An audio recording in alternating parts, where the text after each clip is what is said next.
Qué gonorrea, ¿no? A veces tomamos el amor más puro que tenemos y lo usamos como vestidura sobre personas que jamás aprendieron a valorar su significado.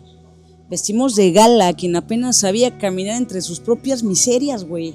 Sí, les entregamos lealtad, tiempo, paciencia, comprensión y después nos preguntamos por qué terminaron pisoteándolo.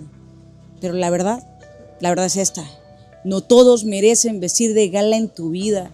No todos tienen la capacidad de reconocer un amor genuino, güey. Porque amar no es algo que todos sepan hacer, y menos en esos tiempos. Porque hay personas que confunden amor con conveniencia, lealtad con control y presencia con costumbre. Por eso deja de sentirte mal por retirar tu amor de donde no fue valorado, güey. La magia de amar es un privilegio, no un derecho. Y no cualquiera merece sentarse en primera fila para contemplarte, para contemplar tu corazón y tu alma.